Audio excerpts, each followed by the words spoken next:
mistake. We finished off, we were working with that problem where you had a manufacturer who was making suits. You'll recall, didn't identify what type of suits.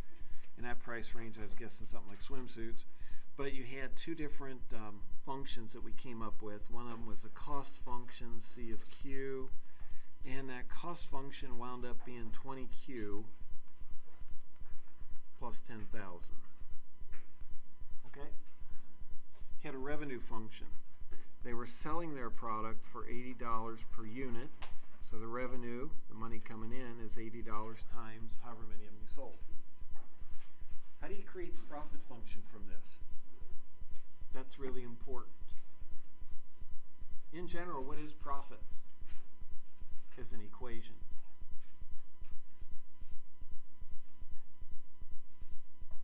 Profit, well, it's a good thing we did this, huh?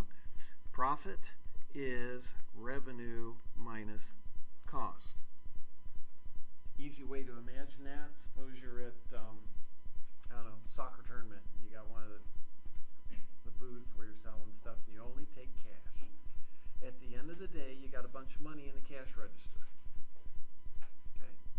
Imagine at the end of the day, the people who supplied you with the various products, the water bottles, the soccer balls, the jerseys, everything. They come up, you open the cash drawer, everybody takes out what you owe them. The employees take out what you owe them. And whatever's left in the cash register after everybody else has gotten their share is the profit. That's what you have left to grow the business and to live on. Okay? So profit is revenue, everything that comes in minus paying all your bills. What this is going to look like, and you got to be careful, it's going to be the revenue, the 80Q, minus, I'm doing this wrong, and I know it. I'm writing it this way because it is a very common mistake. What's the mistake there? I subtracted the cost, didn't I? Yes, sir. Okay, that's okay. Yeah. Thank you. You're supposed to subtract the entire cost function, aren't you? We have subtracted the 20Q, but have we subtracted the 10,000?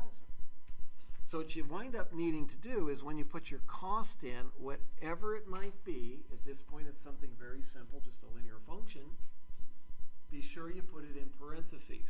Because what this really works out to be here is 80Q minus 20Q minus 10,000. Now that minus 10,000 instead of plus 10,000 is a marked difference on your final profit. You're losing 10,000, right? Instead of picking up 10,000. That's a $20,000 difference. So what the profit function actually looks like here is going to be 60Q minus 10,000. The other day we also talked about two different points. Okay, you have your cost function, something like this, and then you also have your revenue function, something like this, and we identified a point at which these two intersect. That intersection point is the what? Equilibrium price. It's also the break-even point. It's both. Okay? This is the break-even point. This means that at the end of the day, okay, going back to the example with the soccer tournament, you got there at 6 a.m. to start setting up, finish off about 10 p.m. You've put in a 16-hour day. If you break even after you pay all your bills, how much do you have for yourself at the end of the day? Nothing. All the bills are paid, that's good news, but you just worked 16 hours to earn nothing. But it's okay, all the bills are paid. That happens in every business. Every startup hopes and looks forward to the day where they hit break even. Because there is a period of time in just about every business where you're working those 16-hour days, but you're losing money. You're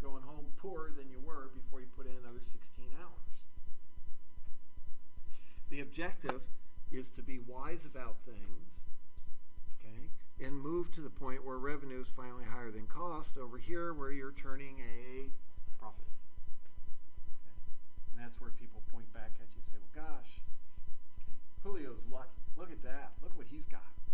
Julio's worked hard for it, and he deserves every penny. Be real careful on the profit functions. Be very careful to make sure that you subtract the entire cost. Now that we have a profit function, how do you compute the number of units you must sell to break even? That's a fair question in any business.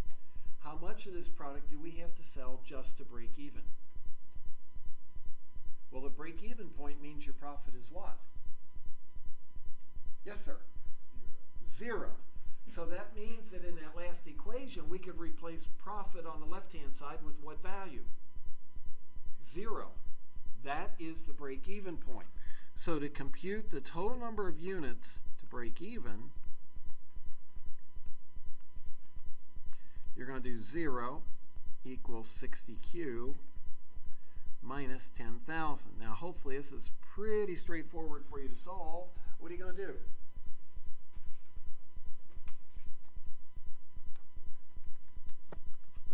Add 10,000 to both sides. You buy that. Divide by 60. And when you do that, you get 166.67 units. Now, be careful. In this case, we're selling swimsuits, right? Okay, on a test, if I ask you, what is the break-even point? Please do not tell me 166.67 swimsuits. Because I think you're really, in the real world, going to have a hard time selling 2/3 of a swimsuit. Don't you? So would 166 work? That comes up a little bit short, doesn't it? You're still losing a little bit of money. How many suits do you have to sell to not be losing money? 167. The important thing to realize here is if it had been something like 166.18, would you round that down to 166? No, because you would still be losing money. Be careful on this to think it through. Fight the inclination to go with what you've always been taught in the past of just round it off. It'll leave you a little short. You'll go home having lost money instead of, well, gosh, if we do 167, you might have enough money left over to go to McDonald's and get a couple of cheeseburgers. Okay? Does that make sense on how you compute break-even, what break-even is, why you don't worry about rounding, but you always move it up? Okay? So be real careful of that. It's tempting to go ahead and try to just round things like you've been taught to do in a variety of other situations. There are some situations where reporting a decimal, 166.67, is acceptable. If it's a product that you can sell in parts of a pound. For example, suppose you go to this tournament and you're selling gummy bears. Can you sell 2/3 of a pound of gummy bears? Yeah. In that case, you have a product that you can sell in fractions of a pound or fractions of a unit. So whether you can report a decimal or not is defined by the context. And you've got to just be on your toes and figure it out. Okay? Does that make sense? Everybody good? All right. So there's that. That pretty well finishes off R.4. Let's move into section R5. Remember, the R means review. Okay, what we're going to get into on this, which starts on page 49, if you're trying to follow along, or at some point you're trying to find it in the digital textbook, it's not the same as just being able to go and thumb it with fingers and find it. Okay, it starts on page 49. This is going to be nonlinear functions.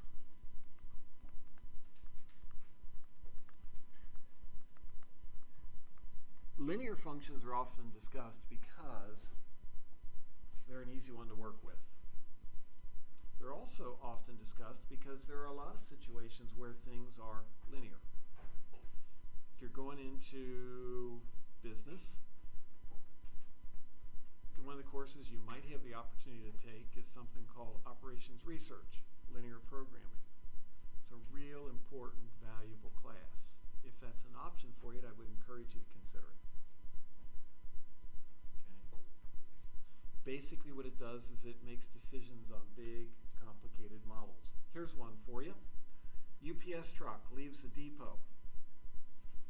The route for that truck has been set up.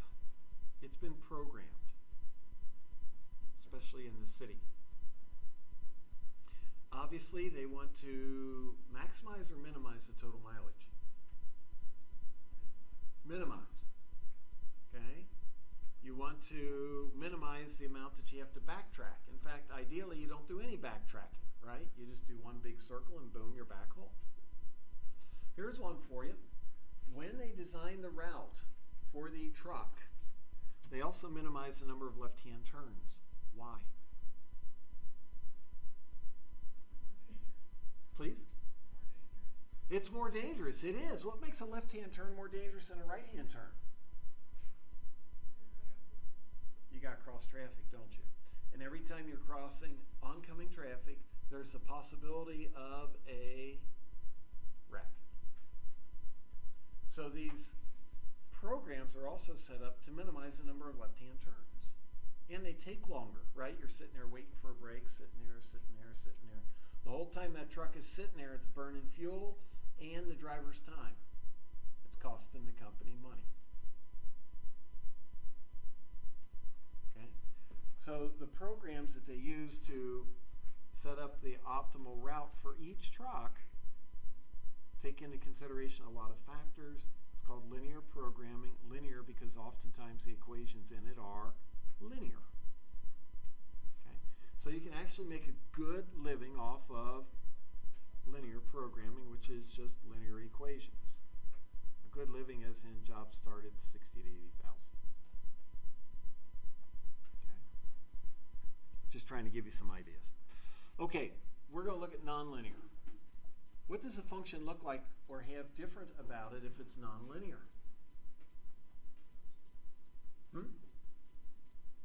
Somebody said it. It's not a straight line. It's not a straight line anymore. That's right. Okay? So we could do something like this. We could do something like this. Hey, remember the stuff with the Coca-Cola? You could do stuff like that. All kinds of behaviors that you can get. What winds up being the case is the degree of the polynomial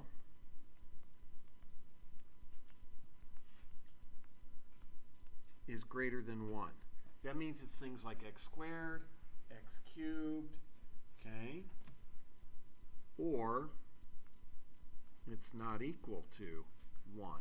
Because you could also graph a square root, which is less than 1, but it looks like that. That's not linear. So maybe a better definition would be the degree is not equal to 1. It's something other than 1. It could be a fraction. It could be 2, 3, 4. If the degree is 2, that means you have x squared. So you've got a, what shape is something with x squared in it? It's a parabola, isn't it? Okay. So we're going to be looking at stuff like that. First off, let's start out with a parabola. The general equation for a parabola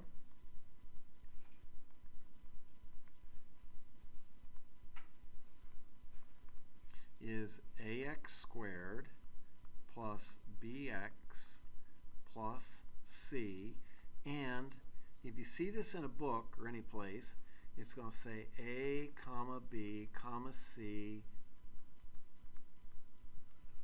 and, okay, that information on the right is very important. It's not just a bunch of scribble that happened to fall on the same line. What does that first piece of information there tell you about A, B, and C? Gosh, Chuck, I don't know what that stuff over toward the right means. The E-like thing means is an element of, belongs to. Okay? A, B, and C belong to, and then this is a capital R, but to make sure that it's distinguished to represent something specific, the backbone has two lines, which means the real numbers. A, B, and C are real numbers.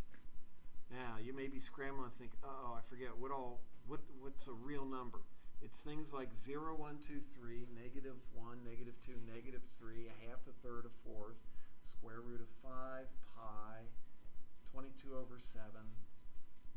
It's any number, whether it's a decimal, a radical, or an integer. Oh, so the coefficients could be any old number that we want, as long as they're real and not complex or imaginary numbers. Why can't A equal 0? What's the significance of A is not 0? If A was 0, wouldn't it be like horizontal? If A is 0, yeah.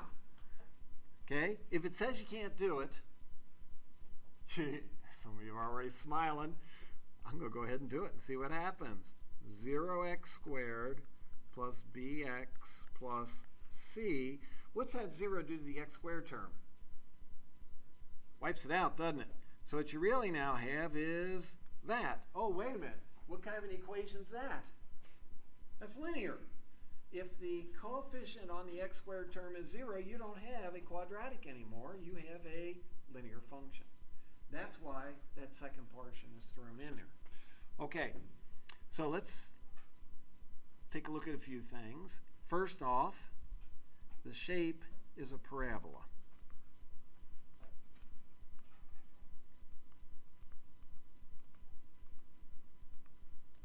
It opens up if A is positive. It opens down if A is negative.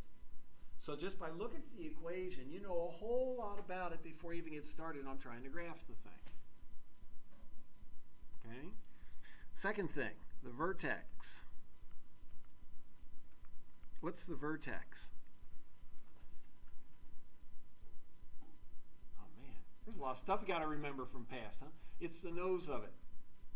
The vertex has an x value of, anybody recall what that is? Negative b over 2a. Once you get the x value, can you get the y value for that and have a point? How would you get the y value? Plug it back into the equation. Yeah, you plug it back into the equation. Okay? The line x equals negative b over 2a, okay, is a line of symmetry.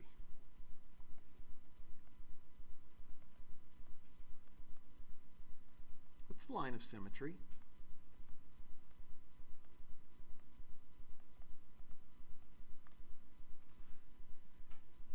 Kind of like a mirror.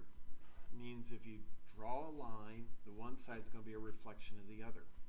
Or if you were to take and draw a line, okay, if I was to draw a line of a, oh, here we go. If I was to take this paper, draw a parabola, here's the line of symmetry. Does everybody buy that right down the center? I'm not advertising for Indiana University. No, it is a good school. It's where I got my PhD. Okay, what the line of symmetry means is you could take and fold on that line, and if you hold it up to the light, both sides of the graph are going to be in the exact same position, aren't they? The one's going to be overlaying the other. Does that make sense? That's what the line of symmetry is all about.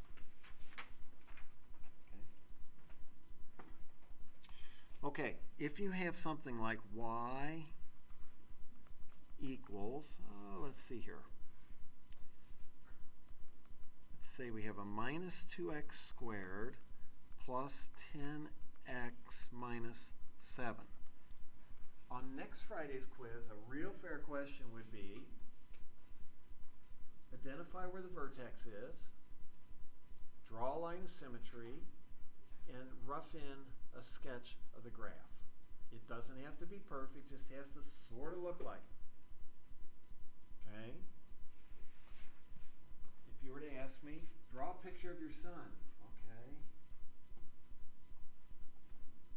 There he is. That's a pretty rough picture, isn't it? But you know, he has 2 arms, 2 legs, a head, a couple eyes, and a mouth. It doesn't have to be perfect. All right, so on this one, first off, we know it has what shape to it? It's a parabola. And does it open up or down? Opens down. Everybody buy that?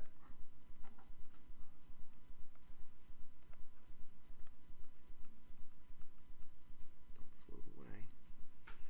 Vertex. The x value is 5. That's speedy. How'd you get that? Way to go. It's going to be the negative of what the b value is. Well, first off, how about I label what a, b, and c equal? C is a negative 7. B's 10. A is a negative 2. So we're going to do 10, and it's going to be negative over, it's 2 times a, negative b over 2a. It's okay. It's okay. He had the guts to get up to the plate and swing at the ball. What's it going to work out to be? The negatives cancel, don't they? So it's a positive number, and it's going to be 10 over 4, which is 5 halves. So if you wanted to graph the vertex, it's going to be at 5 halves, comma, how do you get the y value? You plug it in. So the y value would be this negative 2 times 5 over 2 squared, 10 times 5 over 2 minus 7. And when you compute that, that would be the b value. The b value, the y value. Does that make sense? Hey, what are you going to need Friday for the quiz? Looks like a calculator. When you graph this thing, it's going to be somewhere over here, 2.5. I don't know where the y value is, but you know it's going to open down. And something like that's fine. And just label the coordinates of the vertex. Does that make sense to everybody? Is that pretty straightforward? We didn't get horribly far in section R5, but the good news is we're into R5. Next week, we'll knock off R5, R6, and I don't know if we'll get R7 done or not, but we'll sure give it a good shot. Showtime. Let's see here.